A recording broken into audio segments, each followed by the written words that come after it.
할렐루야. 여러분들에게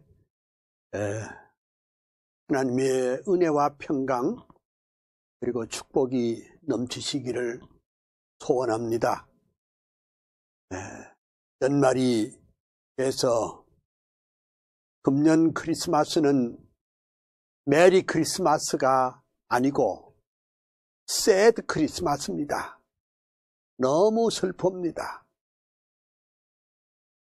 소상공인 또 자영업자들 다 문을 닫고 또 젊은이들은 일자리가 없고 정말 힘든 나날을 보내고 있는데 날씨까지 추워서 여러분 마음이 상할 줄 압니다. 하지만은 우리 하나님은 환난 가운데 위로가 되시고 또 은혜가 되시고 또 축복이 되시는 하나님이신 줄 믿습니다.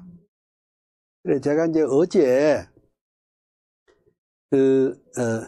칼빈에 대한 노랫말을 어제 좀 발표를 했는데 또 어젯밤에 또 깊이 묵상을 하고 이걸 조금 더 다듬어서 바로 4분의 4박자 찬송을 곡을 붙이면 바로 노래가 되도록 제가 작품을 만들었거든요. 우리가 오늘 18번째 칼빈의 사상과 삶의 강좌를 하고 있는데 아마 여러분들께서 이제 가장 기억에 남을 수 있는 그런 노랫말을, 이건 뭐 시라고도 할 수 있겠지만은 노랫말을 어젯밤에 제가 또 교정하고 또 교정하고 그래서 조금 전에 여기 오기 전에 완벽하게 만들어서 가져왔습니다. 그래서 이걸 한번 또 오늘 읽고 또 시작을 해 보려고 합니다. 왜냐하면 지금 이 요한 칼빈의 노랫말 이 시는 칼빈의 신학과 신앙, 그의 삶, 또 우리 한국 교회의 비전 또는 우리 청교도 신학의 비전까지 다 합해서 만든 노래입니다. 혹시 띄워줄 수 있나요? 안 되죠? 띄워주지 못하면 그냥 제가 읽겠습니다. 밖에 보낸 줄로 알고 있는데 혹시 어제 거 아닌가? 오늘 새로 보냈는데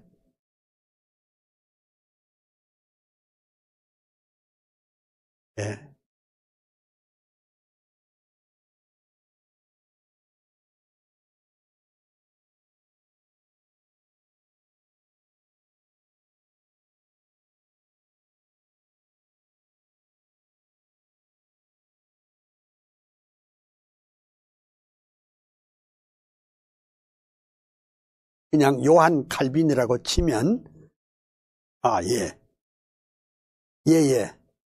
아니고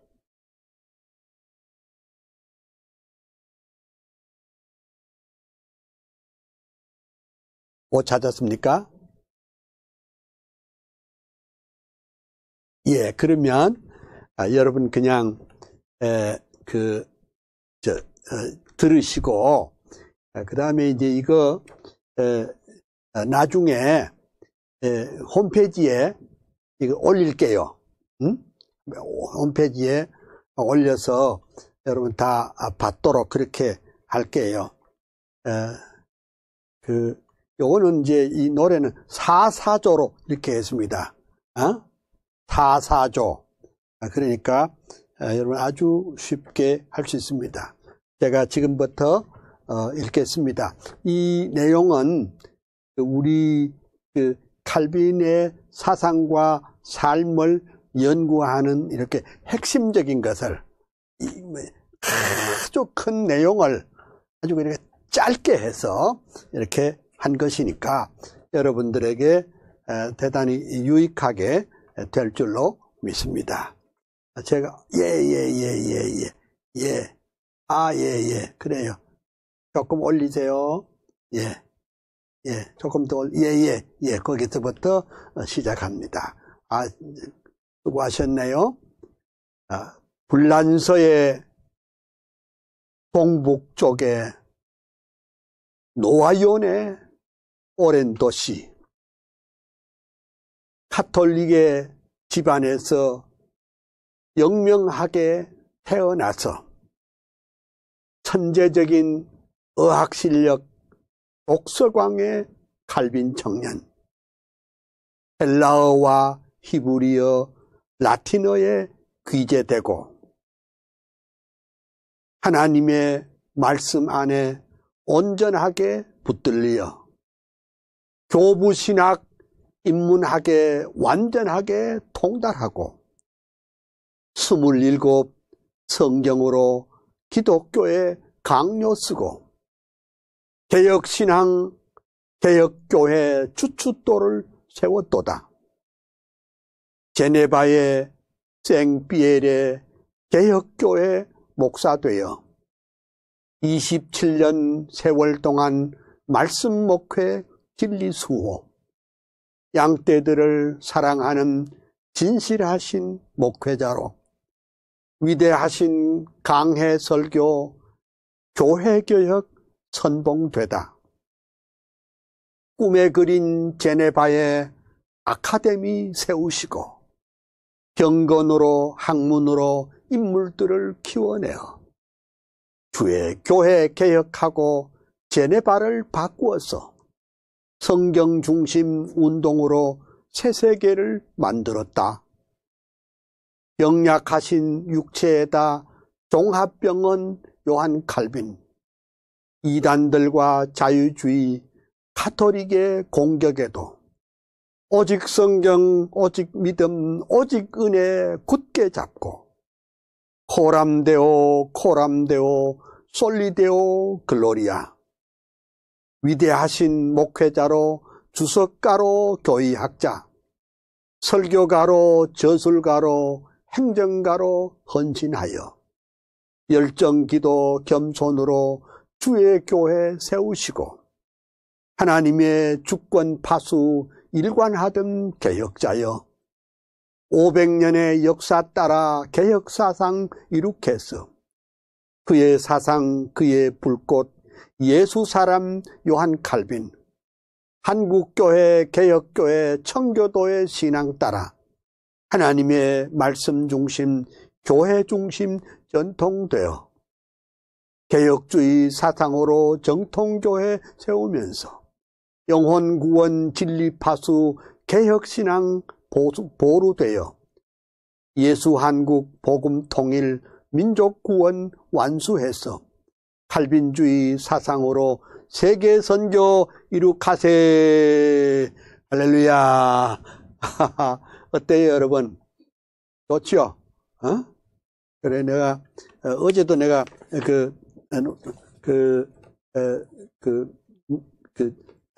노래를 좀 불렀는데 오늘 또 마지막만 부를 거예요.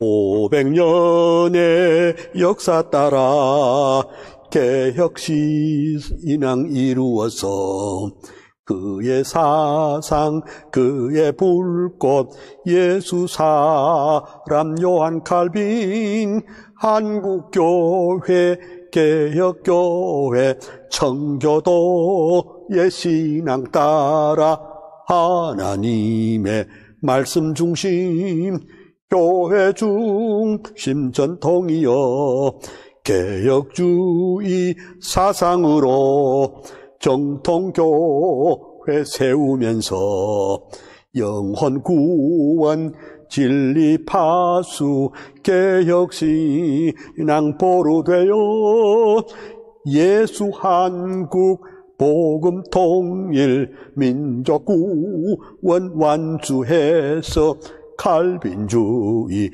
사상으로 세계 선교 이룩하세. 어때요, 여러분? 이거 우리 학생들이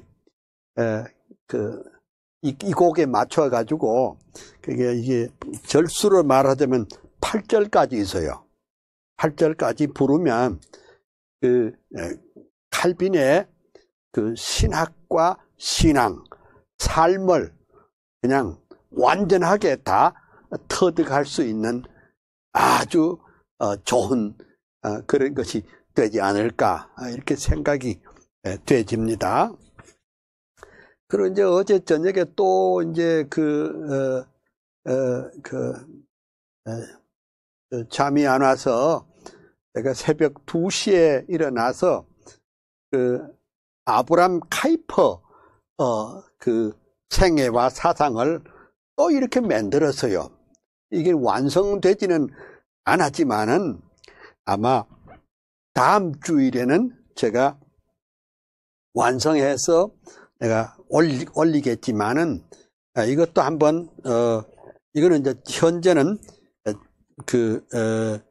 7절까지만 준비를 했어요. 아브람 카이퍼. 이건 안 띄웠으니까 그냥 듣기만 하세요. 아브라함 카이퍼가 가신 지도 100년이요. 작은 나라 홀란드에 목사들 태어나다. 25세 칼빈 연구 최고 사람 신학 박사. 26세 목사 되어 첫 번 목회 시작하다. 베이스트 목회 중에 변화받은 칼빈주의자. 우트레트 암스테르담 대형교회 목사 되니 칼빈주의 화신으로 인본주의 대결하고 교회개혁 참피언은 목회자요 교수였다. 불꽃 같은 대설교자, 성령사람, 말씀사람, 정치가로 당 총재로 상원의원 수상되어 하나님의 주권 중심 나라 위의 동분서주, 세상 문화 바꿔버린 작은 거인 카이퍼여, 일간지와 주간지에 50년간 편집하고 끊임없이 칼럼글 논문들을 쏟아내어 223권 저술 남긴 위대하신 다작가여, 10개 머리 100개 손 하나님의 일꾼이요, 브라이아 대학교의 총장으로 취임 시에 영역 주권 사상으로 새세계관 새인생관, 세상 속의 모든 영역 하나님의 주권 인정, 교회 정치, 경제, 사회, 문화교육, 예술학문, 그 중심에 그리스도 왕이 되게 하시었다. 솔리데오 글로리아, 오직 예수, 오직 성경, 큰 소리로 평생토록 뜨겁게 외치더니 교회개혁, 사회개혁, 정치개혁, 문화개혁, 칼빈주의 부흥시킨 대학자인 카이퍼여, 자유주의, 인본주의, 합리주의 대결해서 우리 모두 칼빈주의 최전방에 전사되어 한국교회, 한국사회에 새로운 꿈 심어주고 카이퍼의 칼빈주의 더욱 불타오르리라. 이건 어때요? 이것도 괜찮지요? 이것도 다음 주간은 내가 이거 올릴게요. 올려서 이제 제가 여기 강의 시작하면서 지난 벌써 언제적입니까? 지난 가을입니까? 내가 잘 모르겠는데 조간 그때 교회에서 강의할 때 이제 아주 카이퍼와 칼빈에 대해서 이제 대강 아웃라인을 말씀을 드렸는데, 그래서 제가 이 두 개의 노랫말을, 시를 이렇게 썼으니까, 약간 우리 학생들은 또한 칼빈의 전문가가 되기를 소원합니다. 그리고 카이퍼의 전문가가 되기를 소원합니다. 그 다음에 칼빈주의 학도가 되기를 소원합니다. 이것도 괜찮죠, 그죠? 예. 그래서 이거 또 다음 주간에 다시 해보도록 하겠습니다.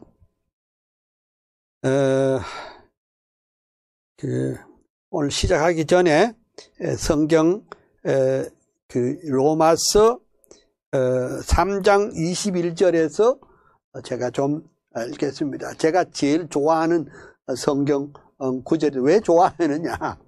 제가 신학 석사 하기를 로마서 3장 21절에서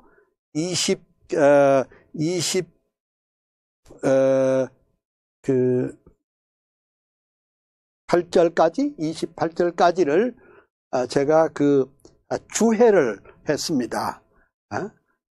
로마서 3장 21절에서 28절에 나타난 하나님의 의의 개념이라는 제목으로 제가 석사학위를 받았는데, 이거 너무 좋아서 또 우리 설교자가 이걸 꼭 알아야 되기 때문에 제가 읽겠습니다.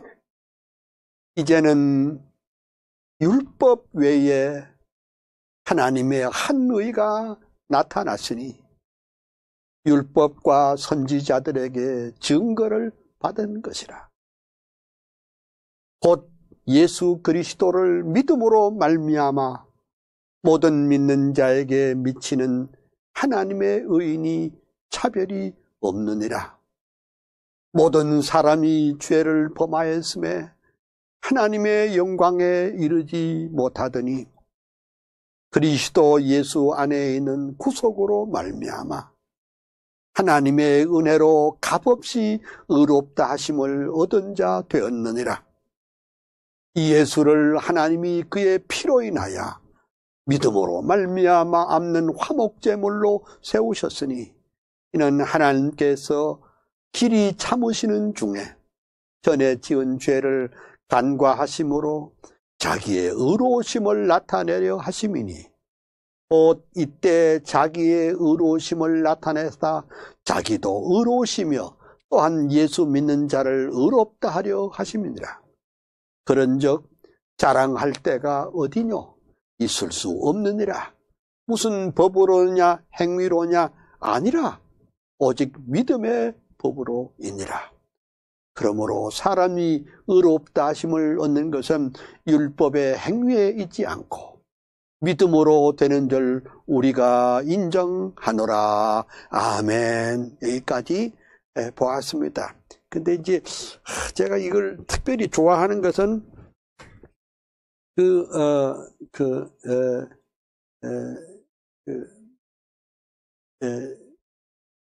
이제는이라는 그 말입니다. 이제는. 이제는.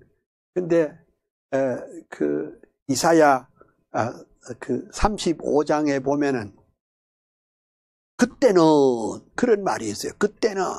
그러니까 예수님 오시기 전에 600년 전에 이사야는 장차 오실 메시아를 그리워하면서 그때는 그랬습니다. 그때가 언제요?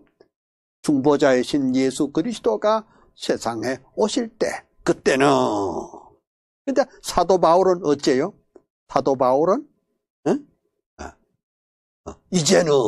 그러니까 그때는 이제는 그게 뭐냐 하니까 에코지요. 에코. 저는 이것을 가르쳐서 비블리칼 에코라고 이름 지었습니다. 이 세계에서 누가 그런 말 한 사람이 있는지 없는지 모르지만은 제가 그건 지어낸 말입니다. 성경의 메아리다. 우리가 높은 산 꼭대기를 정복하고 올라가서 야호 하면 어때요? 한 0.1초 후에 그 앞산에서 야호호호 이렇게 메아리가 퍼지, 에코가 나오죠. 성경은 구약과 신약, 그때는, 그리고 이 본문에는 이제는, 이렇게 참 그 에코가, 메아리가 있는 것을 봅니다. 그래서 그래서 성경 하나님은 말씀은 살았고 운동력이 있어서 살았고 운동력이 있어서 하나님은 오늘도 우리에게 메아리를 칩니다. 그때는 이제는 이게 2000년 전에 기록된 말씀이고 3000년 전에 기록된 말씀이지만 이것을 우리 마음에 딱 받을 때, 성령으로 우리 마음에 받을 때 우리 마음속에 스파크, 불꽃이 일어나도록 되어 있습니다. 그래서 그렇게 우리가 정말 설교를 하려면 그 불꽃이 우리 가슴 속에 일어나야 할 줄로 믿습니다. 우리가 이제 칼빈의 설교론을 지금 그 며칠 동안 계속 배워 왔습니다. 근데 오늘 이제 좀 더 칼빈의 설교론에 대해서 조금 말씀을 들어보면, 어제 제가 마지막 끝으로 한 말씀이 뭐냐? 복음을 증거할 때 칼빈은 요한복음 주석 121페이지에 뭐라고 그랬느냐? 복음 전파하려면 그리스도만을 높여야 한다. 그러니까 이게 이제 설교 시간에 사람을 높이면 안 되는 겁니다. 사람의 위대함을 높여서는 절대로 안 되고, 또 자기가 나타나서도 안 되고, 오직 예수 그리스도만을 높여야 한다는 것이, 이것이 칼빈의 설교론의 핵심적인 것입니다. 그리고 이제 사도행전 주석 427페이지에 칼빈 목사는 또 뭐라고 그랬느냐? 우리는 쉽게 잘 배우고 온순한 자들을 온순하게 다스려야 하지만은 완고한 자들은 하나님의 심판대로 소환해야 된다. 그러니까 말씀을 듣는 사람 중에는 아주 온순한 사람도 있지만은 고의적으로 목사의 설교에 대해서 어깃장을 놓고 무슨 말씀을 하는가 보자, 그 말씀이 나를 공격하는 것이 아닌가, 이렇게 듣는 사람도 있습니다. 그러니까 그 설교자는 그 완고한 자들을 하나님의 심판대 앞에 소환을 해야 된다. 그러니까 지난번에 말씀하기를 칼빈은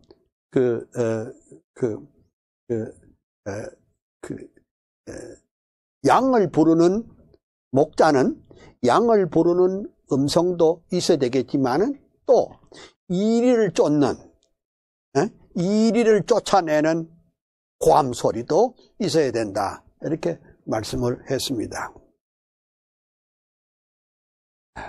이제 그것이 어디에 있는가 하니까 목회서신 주석 296페이지에 그거 있어요. 목사는 두 가지 목소리가 있다. 하나는 양을 모으는 목소리요, 또 다른 하나는 이리들을 쫓는 소리다.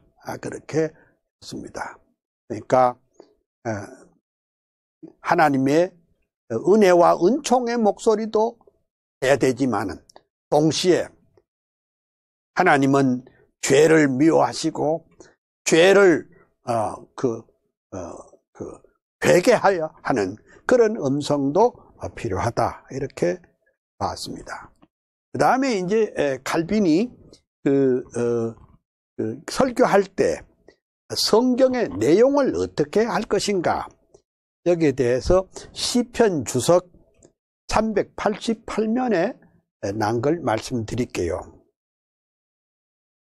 칼빈은 말하기를 하나님께서는 그의 말씀을 통해서만 교회를 낳으시고 성장하게 하신다. 무슨 묘하게 인간의 수단 방법으로 무슨 심리학적인 방법으로 무슨 백화점 경영 이론 기법으로 그렇게 해서 교회를 세우면 안 된다.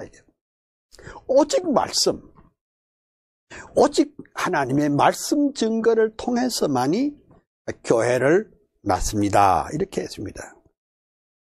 그것이 교회를 지키는, 그리고 하나님의 말씀을 전파하는 유일한 수단이 되어야 한다. 이렇게 했습니다. 그 다음에 이제 모세 그 5경 마지막 권에 페이지 230페이지에 또 이런 말씀도 있네요. 활기찬 교훈의 전파가 중단되면 경건은 곧 쇠퇴해지는 한편, 교훈의 순수성은 목사들에 의해서 이 세상에서 손상되지 않도록 보존되고 전파된다. 그러니까 하나님의 말씀을 전가하는 이 설교를 통해서 우리가 경건이 바로 유지된다. 만약에 이 말씀의 훈련이 없으면 경건의 훈련도 안 되진다. 이렇게 볼 수 있습니다. 그 다음에 이제 또 같은 책 235페이지에는 이런 말씀도 있네요. 율법에 기록이 됐지만은 하나님은 그의 교회에 살아있는 음성을 다시 울려 퍼지게 하는데, 이는 오늘날 우리 설교가 성경과 뗄래야 뗄 수 없는 결합된 것과 마찬가지다. 이렇게 되었습니다. 자, 보세요. 이건 이제 성경인데, 이 기록된 성경입니다. 그러면 기록된 성경을 어떻게 해요? 설교자들이 살아있는 말씀으로 증거될 때 성도들에게 이것이 역사하는 능력이 나타난다. 제가 어떤 책을 보니까 이 칼빈이 했던 강해 설교는 어떤 거 하니까 바로 이런 거예요. 지금은 뭐 이렇게 오디오 시스템이 너무너무 잘 되어 있지만은 옛날에는 우리가 이렇게 강의할 때 그렇게 했어요. 여러분 기억하세요?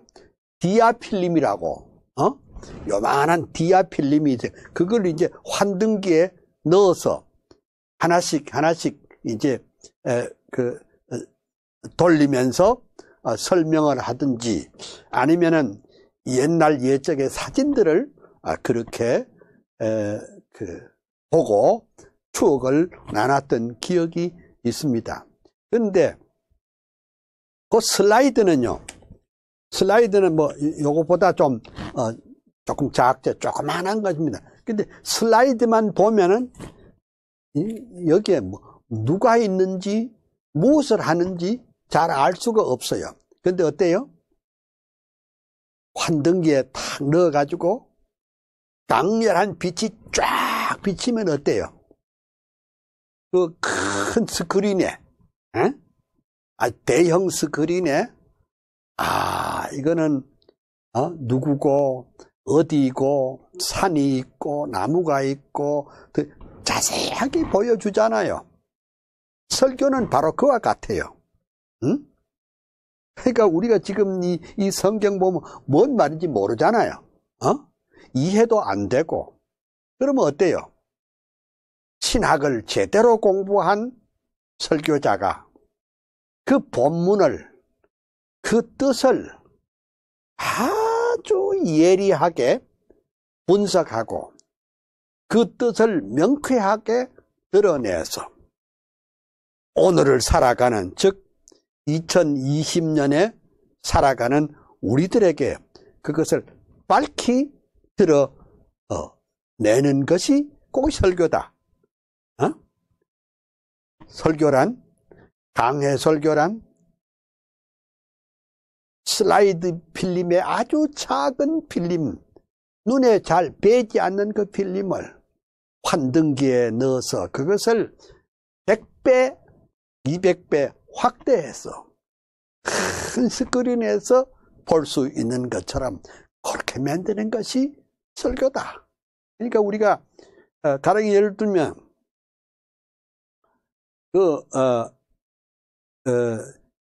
설교라는 것은 요리와 같잖아요.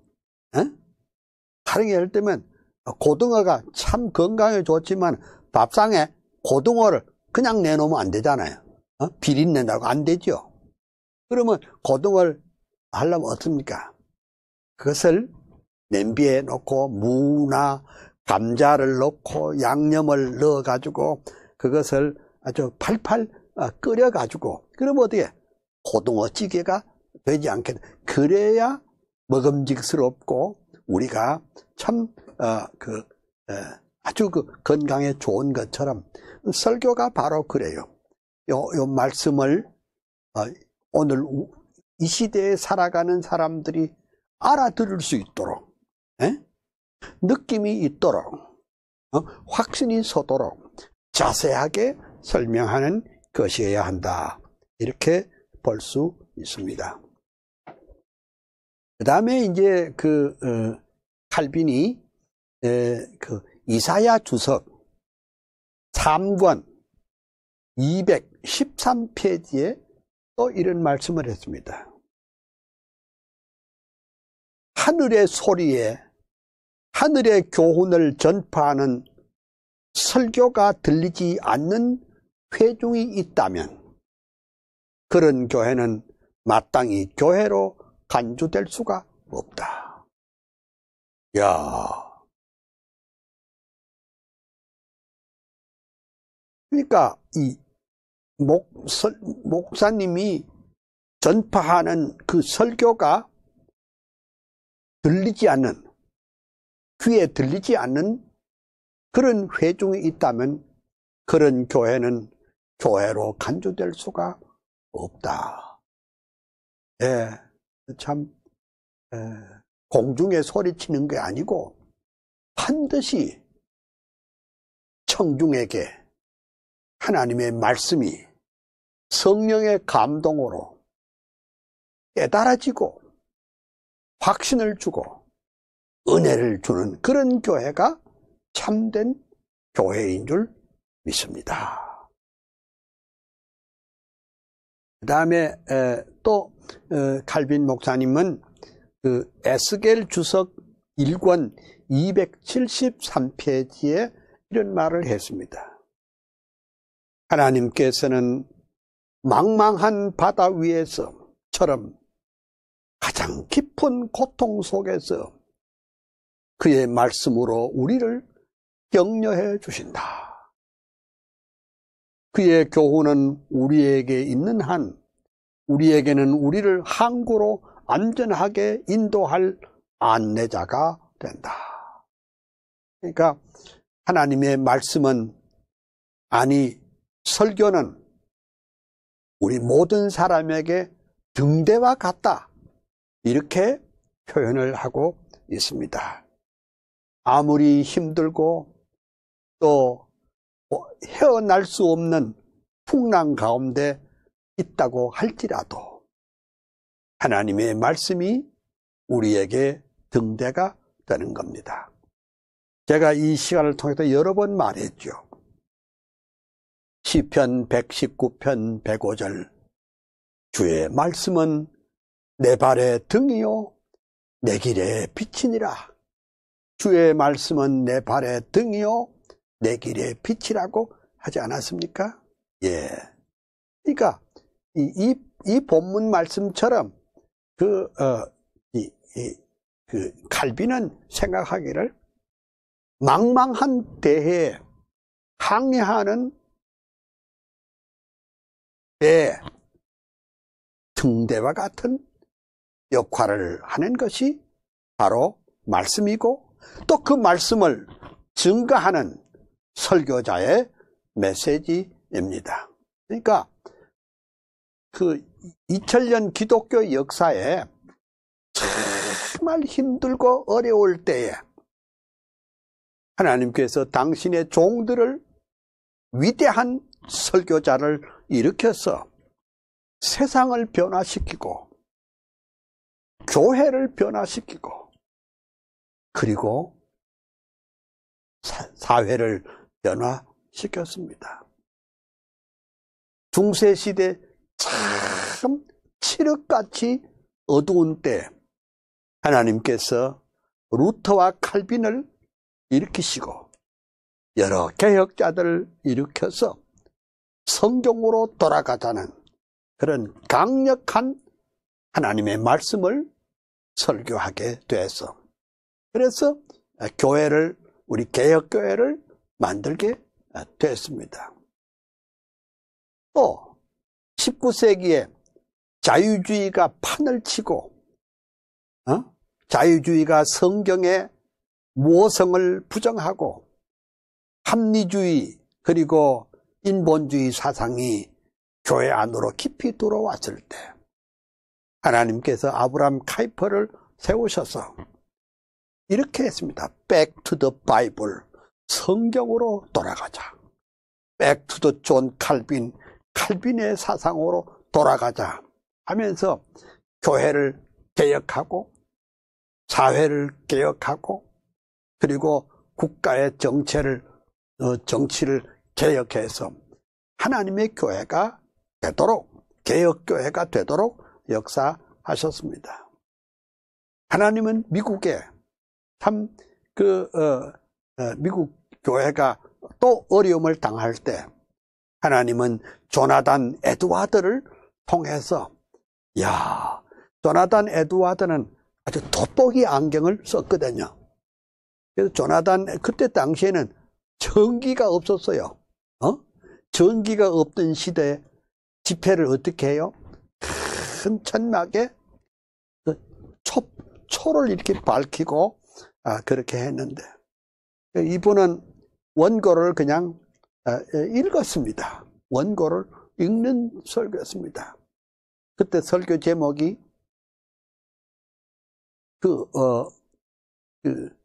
진노하시는 하나님 앞에 있는 죄인이라는 그런 설교를 했는데 설교를 중간쯤 읽었을 때 여기저기 통회 역사가 나타났습니다. 그러니까 그 설교에 하나님의 영이 성령이 역사할 때 미국에 말하자면 대각성 운동이 일어났던 것을 볼 수가 있습니다. 그리고 또 힘을 잃고 할 때 하나님이 또 미국의 E.L. 무디 같은 참 걸출한 전도자를 일으켜서 참 그 말씀을 통해서 미국을 부흥시켰습니다. 그러니까 하버드 대학을 중심한 것은 필립 브룩스 목사가 담당했고 D.L. 무디는 아주 연약한 대중들을 상대로 해서 말씀을 했는데 근데 이 하버드 대학교 교수들과 학생들에게는 필립 브룩스라는 위대한 메신저가 나타나서 말씀을 증거했을 때 미국의 지성사회가 변화되는 역사가 나타났습니다. 어디 그뿐입니까? 영국의 청교도들은 설교자들입니다. 영국의 청교자들은 다 위대한 설교자들입니다. 그래서 그들이 그 교회를 일으키고 순수한 퓨리탄적이고 개혁교회를 만들었던 것을 볼 수 있습니다. 그럼 한국은 어땠어요? 이거 보세요. 한국은 참 복음에 불모지고 어두웠던 나라였습니다. 그런데 당시에 길선주와 김익두와 이런 위대한 메신저가 나와서 사람들의 영혼을 움직이고, 영혼만 움직이는 게 아니에요. 사람들의 세계관도 움직이고, 사람들의 사상도 움직이고, 사람들의 말하자면 인생관도 움직이고, 그리고 이 민족 구원의 이 위대한 역사를 이룬 것을 볼 수가 있습니다. 그래서 그 역사적으로 보면 교회나 나라가 어지러울 때, 방향을 잃어버렸을 때 항상 위대한 설교자를 일으켜서 세상을 변화시키는 큰 역사를 이루었던 것을 볼 수가 있습니다. 그 다음에 이제 칼빈의 그 공관복음 주석 270페이지에 이런 것이 있네요. 사람들이 하늘 교훈의 소금으로 맛들이기까지는 그들에게 맛있는 것은 아무것도 없다. 그러니까 이거 보세요. 참 칼빈은 설교를 뭐라고 그랬냐? 설교를 맛이라고 그랬습니다. 맛, 소금 맛. 그 맛을, 그러니까 하나님의 말씀의 그 맛을 알아야, 맛을 알아야 되고, 그 맛에 길들여져야 된다. 그래서 우리가 흔히 하는 말이, 참, 말씀의 맛이라, 그런 말도 우리가 흔히 쓰는데, 저는 1960년대 초부터 시작해가지고, 1988년까지 약 28년 동안, 26년 동안 저는 박윤선 목사님의 설교를 늘 들었습니다. 그러니까 박윤선 목사님의 설교는 참 말씀의 맛이 있어요. 왜 말씀의 맛이 있는가 하니까 어떤 메시지를 하더라도 언제라도 하나님 중심, 성경의 위대함, 그것을 늘 증거했습니다. 요거 이제 말씀의 맛입니다. 말씀의 맛. 여러분, 음식도요, 참 싱거운 음식 있죠. 뭐 물에 물 탄 듯 이런 맛이, 그러니까 뭐 되게 웃기기는 한데 집에 가면 아무것도 남지 않는 그런 말씀도 많다고요. 제가 그저께도 말하고 그전에도 말했지만, 우리가 왜 신학 공부하는데 뭘 하려고 신학 공부합니까? 딴 이유가 없고 주님의 복음을 성경대로 있는 대로 증거해서 사람의 영혼 구원이, 그것이 첫째 이유입니다. 오늘 지금 칼빈은 말하기를, 우리가 소금의 맛을 맛들이듯이 하나님의 말씀의 맛을 들여야 된다. 그러니까 그 말씀을 증거하는 설교자도 소금이 좀 있어야 돼요. 복음의 뼈가 좀 있어야 돼요. 복음의 내용이 좀 있어야 돼요. 그렇잖아요? 말씀을 듣는 사람도 말씀의 맛을 보고 또 느끼고 또 체험하는 이런 것이 있어야 이게 설교다, 그리 말했습니다.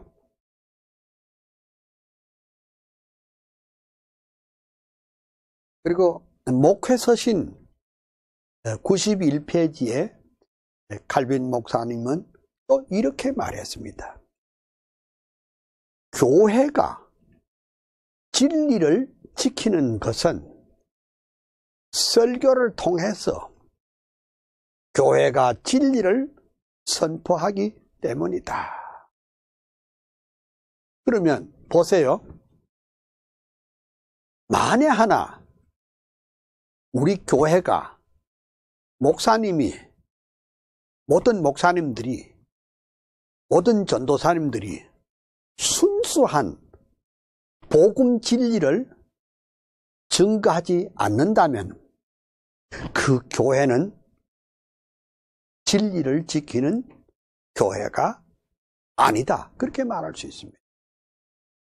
예? 교회가 진리를 어떻게 지켜요?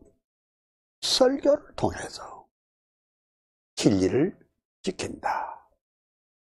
그러면 설교가 진리를 지키려면 또 어떻게 해야 돼요? 우리는 신학이 바로 서야 바른 진리를 할 수가 있는 줄로 믿습니다. 그 다음에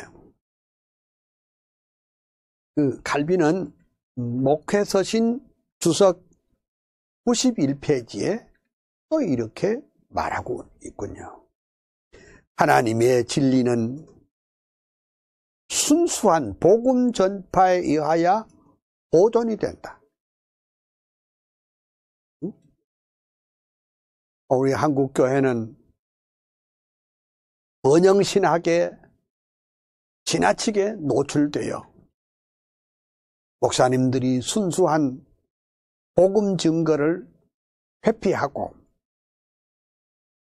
성도들이 듣기 좋은 말, 뒷맛만 즐겁게 하는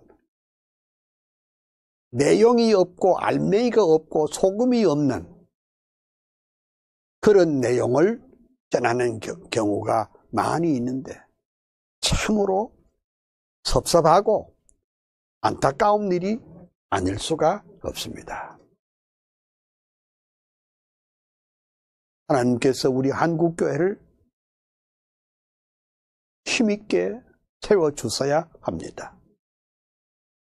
오늘 우리 한국교회는 지나치게 세속화되었습니다.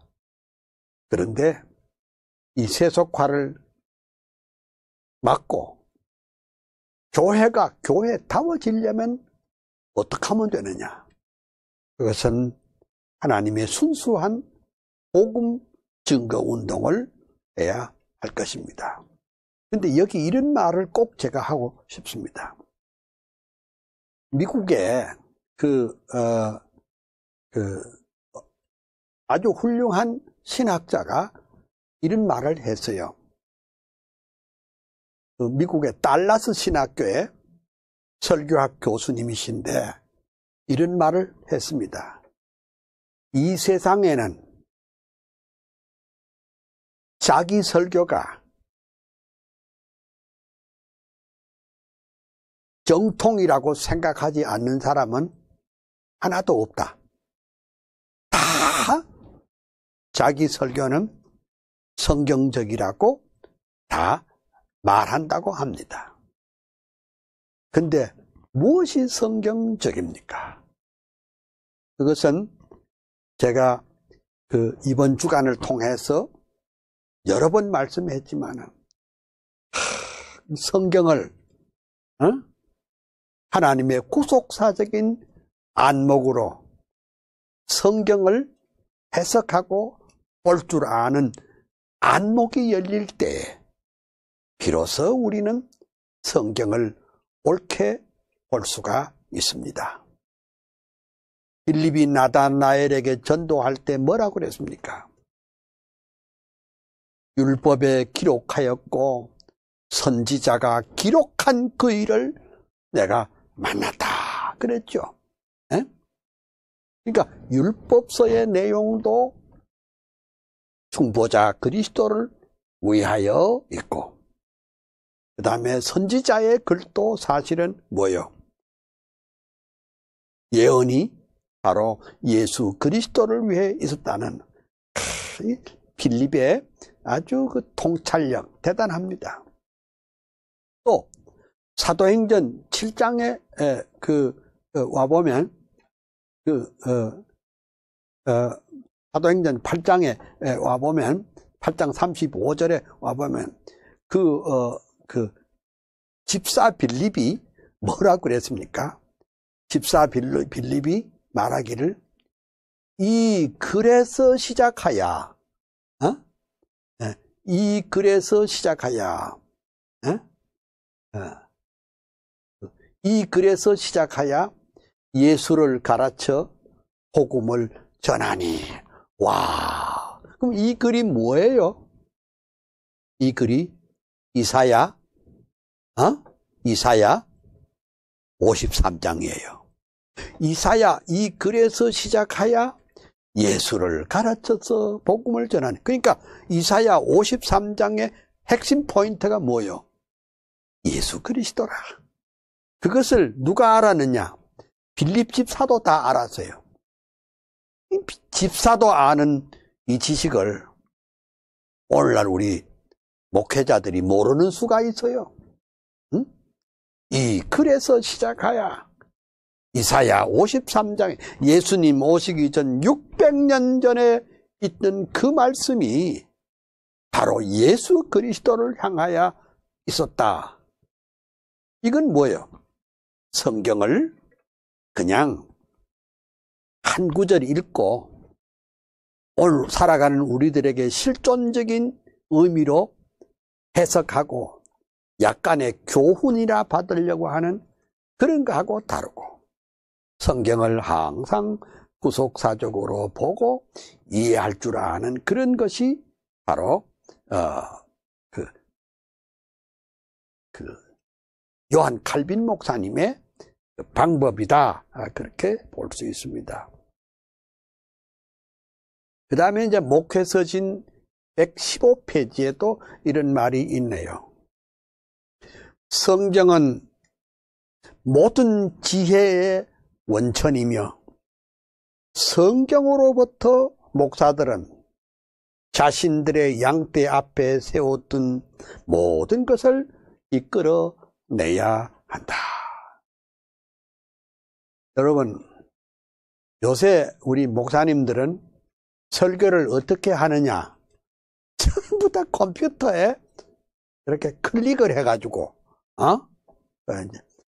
다른 사람이 해놓은 거 많이 있어요. 그거 다 따고. 그 다음에 뭐요?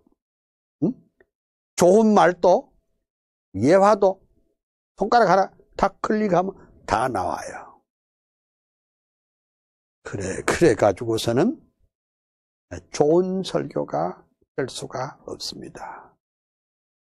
우리 지혜의 원천이 컴퓨터에 의지하지 말고 지혜의 원천 자체가 하나님의 말씀이라고 하는 것은 500년 전이나 지금이나 1000년 전이나 지금이나 2000년 전이나 지금이나 다를 바가 없습니다. 물론 우리가 설교자는 다양한 독서를 해야 되죠. 다양한 독서. 요즘 분들은 또 책을 또 안 읽어요. 책도 안 읽고 잡지도 안 읽어요.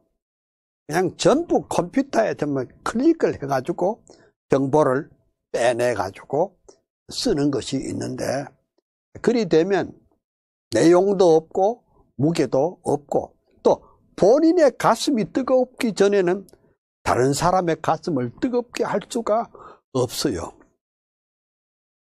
자기 자신이 불을 가져야 다른 사람에게 불을 나누어 줄 수가 있지 않습니까? 그 다음에 기독교 강요 4권 1장 5절에 칼빈은 이렇게 말했군요. 교회는 말씀 선포에 의해서만 성장할 수 있다. 지나간 한 40-50년 동안 한국 교회는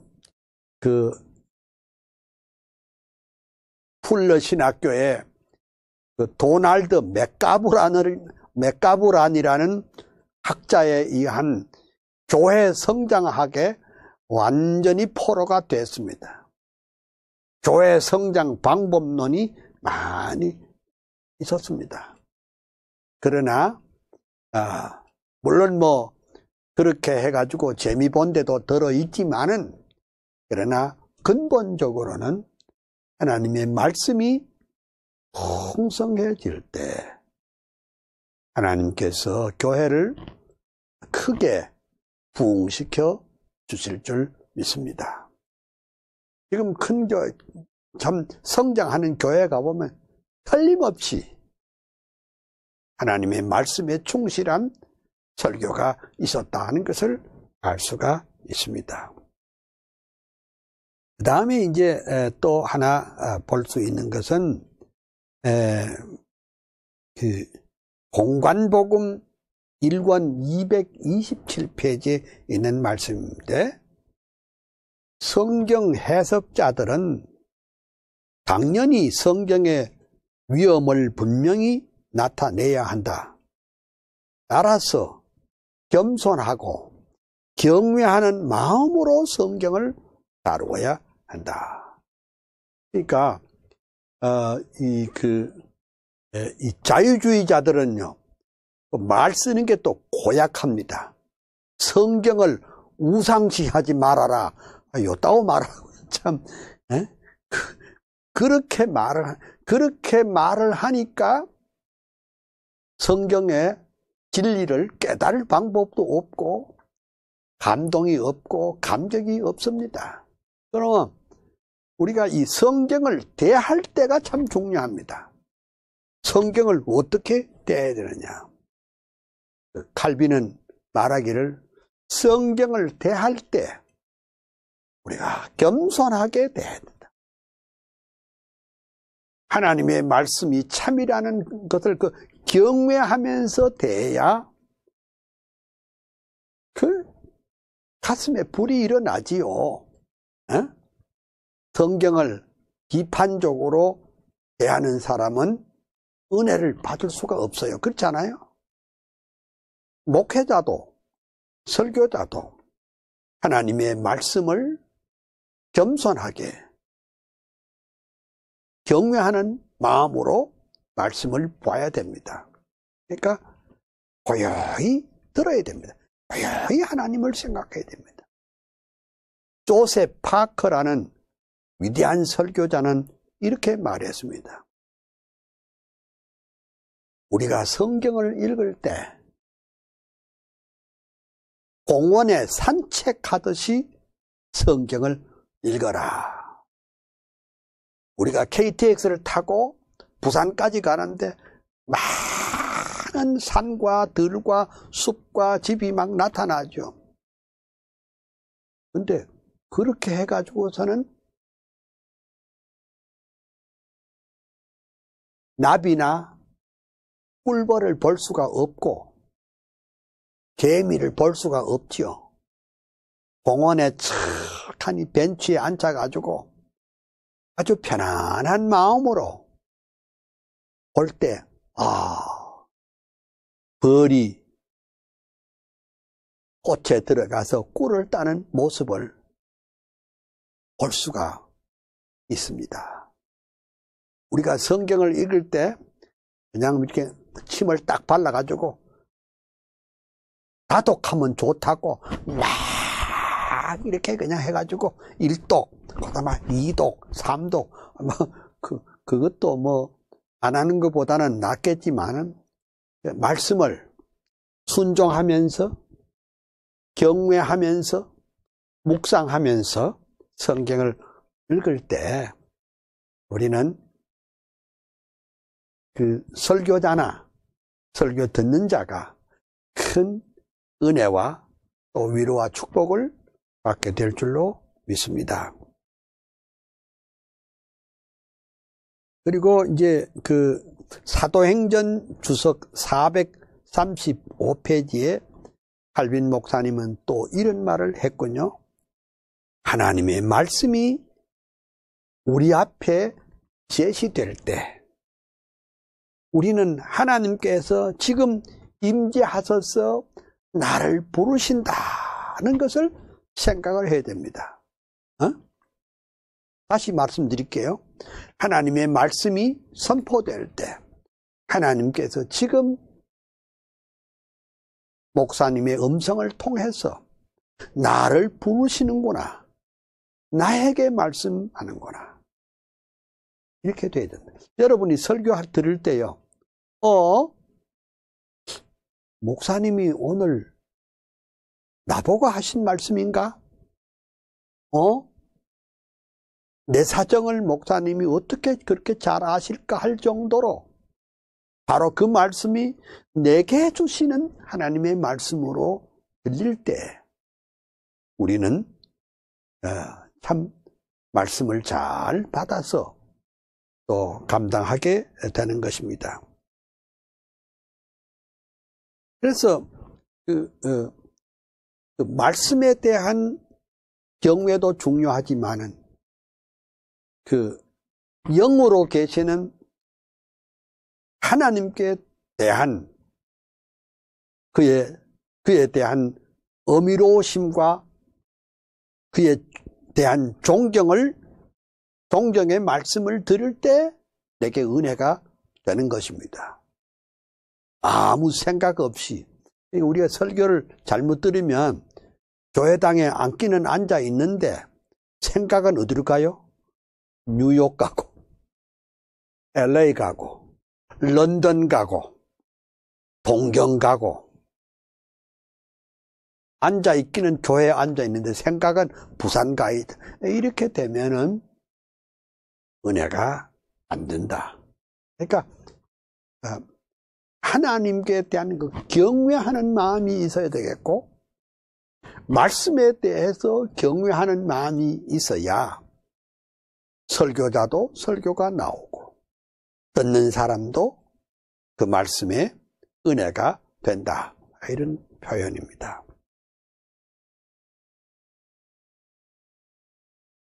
그리고 칼빈 목사님이 고린도 전후서 176페이지의 주석에 이렇게 말했습니다. 복음의 전파는, 즉 설교는 견고한 위험이 내적으로 충만하다. 그러니까 말씀에는 그 위험이 충만해야 된다. 그러니까 우리가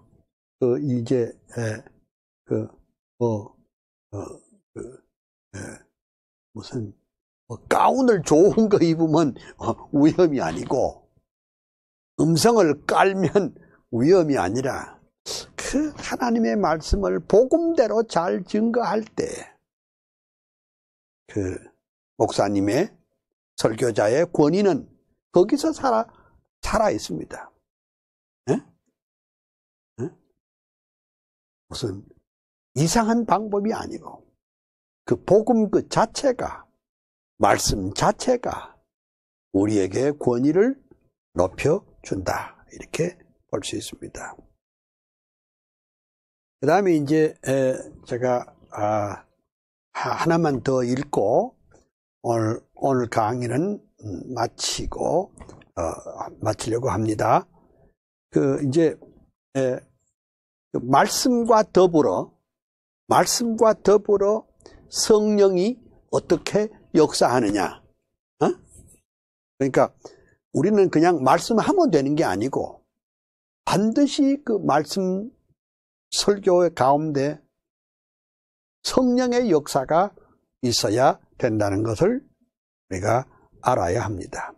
그것이 잘 표현된 것이 칼빈 목사님의 그 에스겔 주석 1권 61페이지에 에스겔 주석 1권 61페이지에 나왔어요. 거기서 칼빈 목사님은 이렇게 말합니다. 성령이 그의 능력을 말씀을 듣는 자에게 부어주실 때 그들이 말씀을 믿음으로 받아들일 때 그러니까 성령은 그러니까 설교자에게 말씀을 증거하는데도 성령의 역사고, 또 어때요? 말씀을 듣는 자도 성령께서 함께 주실 때에 이 말씀은 큰 능력이 될 줄로 믿습니다. 그래서 우리가 준비가 필요해요. 응? 설교를 들을 준비가 필요해요. 저는 어느 교회에 협동 목사로 지금 있거든요. 내 기준이 있어요. 기준이 뭐냐? 꼭 예배 시간 30분 전에 가서 내 자리에 앉아 있습니다. 그거 무슨 뜻이요? 준비를 한다 이게요. 그 말씀은 나도 목사지만은 내가 설교를 받는 사람 입장에서 서면 나도 30분 전에 와서 준비를 하고, 그 다음에 어때요? 설교를 마치고 난 다음에는 내가 꼭 이렇게 합니다. 설교하신 목사님이 내 제자이기도 하고 내 후배이기도 하지만은 교회의 리더는 담임 목사 아닙니까? 설교자 아닙니까? 요즘은 제가 코로나19 때문에 제가 안아주지를 못하지만은 이전에는 설교 마치고 나오면 꼭 모든 교역자들과 모든 장로님들과 모든 성도들 보는 앞에서 목사님을 꼭 한번 안아줍니다. 그리고 내가 뭐라고 그랬냐?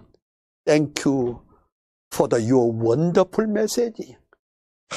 목사님 오늘 참 위대한 메시지를 했습니다. 그래 한번 안아줍니다. 누가 이렇게 한 분이 있는 줄 모르지만 그것은 목사님을 위로하고 격려하고 칭찬하고 목사님에게 힘을 실어주는 그런 것입니다. 나도 내가 그런 퍼포먼스를 함으로 말미암아 나는 교회 일원으로서 하나님 앞에 믿음으로 잘 살 수 있자 이렇게 합니다. 이것이 내가 살아가는 방법이다. 내가 오늘 이 칼빈의 메시지 봤죠? 응? 성령은 목사에게만 임하면 안 되잖아.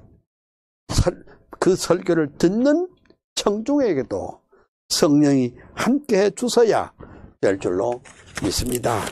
오늘 여러분들에게 주님의 은혜와 평강 그리고 축복이 넘치시기를 소원합니다.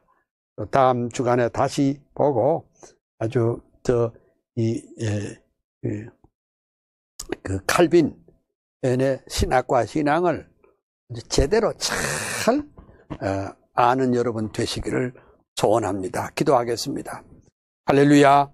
하나님의 크신 은혜 축복을 감사합니다. 오늘 하나님께서 우리에게 전해준 이 칼빈 목사님의 위대한 또 실천신학의 또 설교의 교리들을 잘 깨우치게 해주신 것 감사합니다.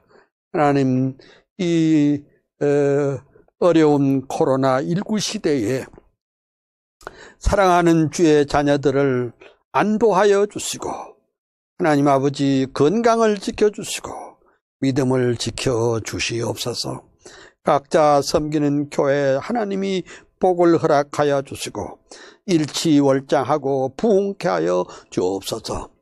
특별히 원치 않는 곳에 계시는 목사님을 하나님께서 위로하여 주시고 하나님께서 어서 좋기 자유와 몸이 돼서 힘있게 일할 수 있도록 도와주시옵시고 위로하여 주시고 저의 건강을 지켜 주옵소서. 이 모든 말씀을 구주 예수 그리스도의 이름으로